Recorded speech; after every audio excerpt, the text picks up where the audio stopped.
C'est un des artistes les plus connus au monde.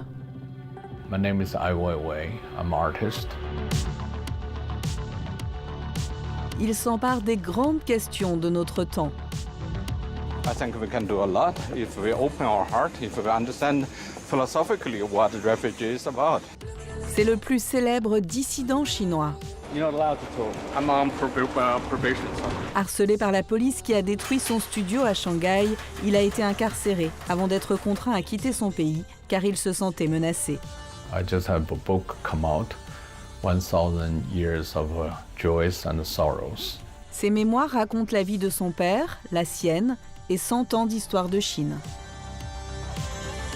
Vous êtes ici en France parce que vos mémoires ont été traduites en français. Vous avez décidé de les écrire pour votre fils quand vous étiez détenu par les autorités chinoises en 2011. Pourquoi cette décision ? Quand on m'a dit que je pourrais rester emprisonné pendant plus de 10 ans, une question urgente s'est posée à moi. Et mon fils. Quand je sortirai, il ne me reconnaîtra pas et il ne saura pas véritablement ce qui m'est arrivé, ni à son grand-père. Donc je me suis dit, si je sors, il faut que j'écrive, pour laisser une trace. À l'image de cette cellule qu'il a lui-même recréée, Ai Weiwei a été détenu dans une prison chinoise pendant 81 jours en 2011 avec 2 gardes pour le surveiller jour et nuit. Pendant ce temps, le monde entier protestait pour obtenir votre libération. Mais vous ne le saviez pas. Comment avez-vous géré cette situation ? Vous ne pouvez rien faire. Il n'y a pas d'avocat. Vous ne pouvez pas appeler votre famille pour leur dire où vous êtes. Je me suis dit, je suis entre leurs mains. Ils peuvent faire de moi ce qu'ils veulent. À votre avis, pourquoi les autorités chinoises ont-elles peur de vous et peur de l'art ? C'est une bonne question. En Chine, il n'y a pas de voix discordante. C'est le silence total. Donc quand quelqu'un se fait entendre, c'est forcément perçu comme une voix qui s'érige contre les règles. Ils en ont peur. Des voix comme la mienne qui sont subversives. Parce que je n'ai pas peur et que beaucoup de gens écoutent. Because I'm not afraid, and also there's a lot of listeners there. Une grande partie du livre parle de votre père, le poète mondialement connu Ai Ching. L'année de votre naissance, il a été banni et envoyé en Petite Sibérie. Vous avez grandi en exil, avez vécu dans une tranchée. Votre père a été contraint aux travaux forcés.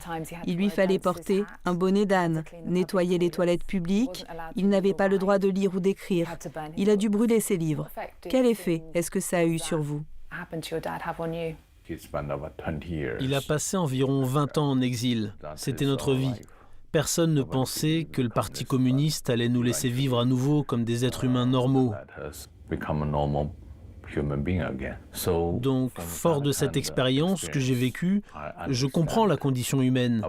Je sais à quel point la société peut devenir anormale et mauvaise. Ça peut être l'obscurité totale. Aujourd'hui, votre vie est totalement différente. Vous êtes un artiste internationalement reconnu, vous vivez dans un certain confort. Comment conciliez-vous ces deux parties si différentes de votre vie ? Quand je regarde en arrière, oui, mes premières années étaient très dures, inhumaines même. Mais cela m'a appris tant de choses. Et aujourd'hui, je suis reconnu, oui, mais je suis toujours très prudent sur ce point. De quoi s'agit-il exactement ? Quel est le sens d'être reconnu ? Et quelle est ma responsabilité ? Dans quelle mesure dois-je continuer à défendre les droits humains et la liberté d'expression ? Le titre de votre livre est inspiré d'un poème écrit par votre père. Il évoque les ruines d'une ville antique. 1000 ans de joie et de peine, dont ne reste la moindre trace. Hommes qui vivaient, profitez de la vie. N'espérez pas que la terre en gardera le souvenir. Pourquoi ce poème est-il si important pour vous ? Je pense que les poèmes nous révèlent une sorte de vérité ultime. Notre combat humain est temporaire. Mais si on se fait autant de mal les uns aux autres, ou à la planète Terre, l'humain peut disparaître, sans laisser de traces.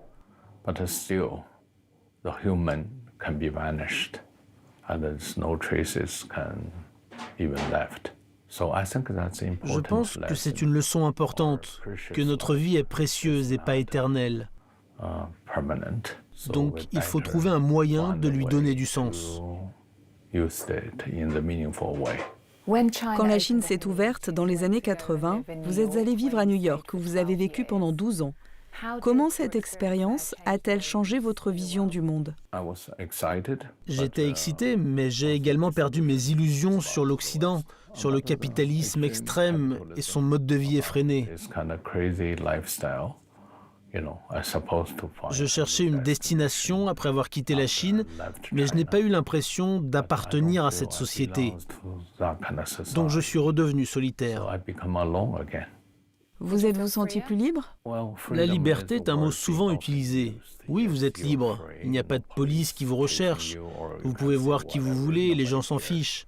Mais le fait que les gens s'en fichent, c'est ça le problème. Les gens sont complètement isolés et tout le monde s'en fiche. Vous étiez à New York en 1989 quand se sont produites les manifestations de la place Tiananmen.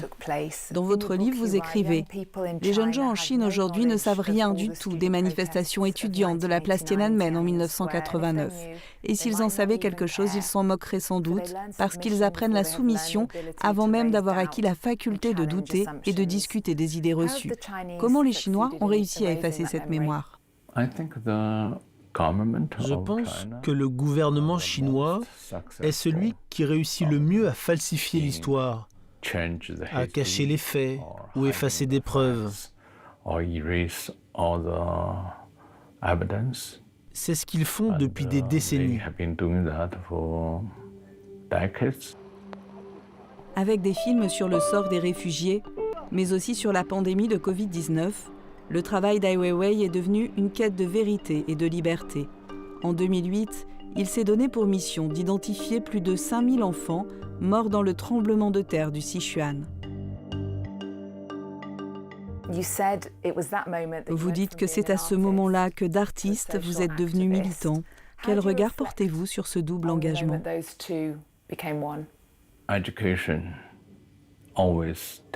L'éducation vous dit toujours que vous devenez un artiste parce que vous avez acquis des talents, en dessin, en peinture, en sculpture. Mais cela est finalement très limité. Ça ne sert que vous. Mais quand j'ai réalisé qu'en faisant entendre ma voix, je servais le public, alors j'ai compris que mon talent était bien plus puissant pour me battre et pour défendre la justice. Par exemple, vous appelez à la libération de Julian Assange depuis longtemps. Vous êtes allé le voir en prison, vous avez manifesté contre son extradition aux États-Unis. Vous avez lancé une campagne sur les réseaux sociaux qui s'appelle Run for Our Rights, dont l'objectif est de défendre la liberté de la presse. Voyez-vous des similitudes entre l'action de lanceurs d'alerte comme Julian Assange, Edward Snowden et Chelsea Manning contre leur gouvernement et votre propre expérience de résistance face aux autorités chinoises? Il y a des parallèles, mais il y a aussi des différences. Quand j'ai fait entendre ma voix contre les autorités chinoises, j'ai été dépeint par l'Occident comme une sorte de héros. Alors que Julian Assange, Edward Snowden ou Chelsea Manning ont été décrits comme des criminels, alors qu'ils sont allés jusqu'à sacrifier leur vie en quelque sorte pour fournir des informations cruciales sur les crimes des gouvernements occidentaux. Crucial information about the crimes did by Western government. So what they're doing, ce qu'ils ont fait, c'est fournir des informations comme n'importe quel journaliste le ferait.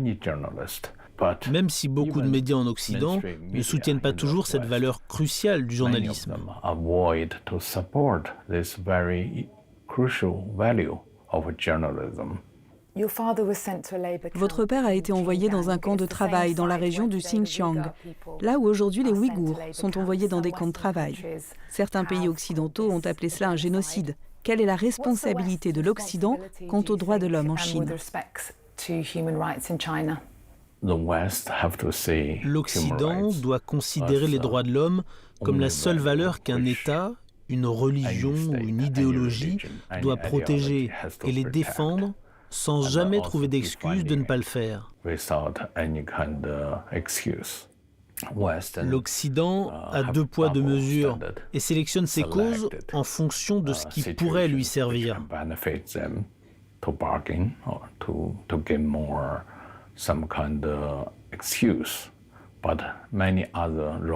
Mais beaucoup de méfaits venant d'autres gouvernements ou des gouvernements occidentaux eux-mêmes sont totalement ignorés. La Chine ne va pas accepter ce genre d'accusation.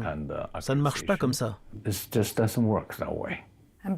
Et en raison des inquiétudes concernant les droits de l'homme en Chine, certains pays ont organisé un boycott diplomatique aux Jeux Olympiques. Ils n'y ont pas envoyé de représentants officiels. Cela fait-il une différence? Les athlètes devraient-ils boycotter aussi? L'Occident aurait-il dû faire plus pour empêcher ces Jeux de se tenir? Pendant quelques jours, on va parler de ça, mais on sait tous que la Chine a le soutien de l'Occident. Simplement parce qu'à travers la mondialisation, l'Occident voit la Chine comme une source de profit.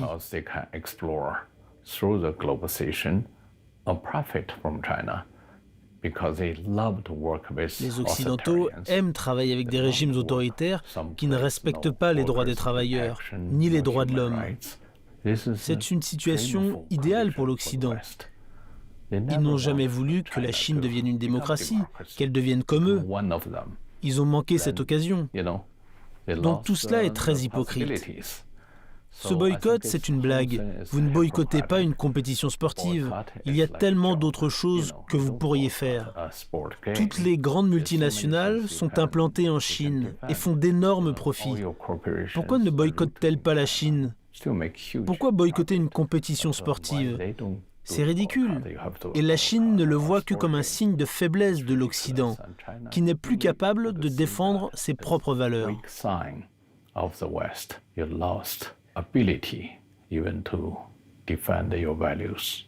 Il y a aussi la question de la gestion du Covid au JO. La Chine applique une politique de zéro Covid. Vous avez réalisé un documentaire sur le sujet et un autre sur le SRAS en 2003. Comment jugez-vous la politique de la Chine liée à cette pandémie? Cette politique est ridicule. Elle n'est pas basée sur des considérations scientifiques. Elle ne relève pas de la rationalité, mais de considérations bureaucratiques et militaires qui jouent sur la psychologie des gens pour intimider la société entière. C'est ce qu'ils font déjà tout le temps. Mais là, c'est devenu plus extrême car ils contrôlent les données personnelles de tout le monde et surveillent tout. Donc vous n'êtes plus un être humain, mais une espèce que l'on peut contrôler. Some kind of controllable species. Vous avez dit par le passé que nous paierons tous le prix d'une Chine plus puissante. Qu'entendez-vous par là? Vous savez, la Chine sait que l'Occident ne peut pas se permettre de rompre avec elle. L'Allemagne a clairement dit que son avenir industriel dépend de la Chine.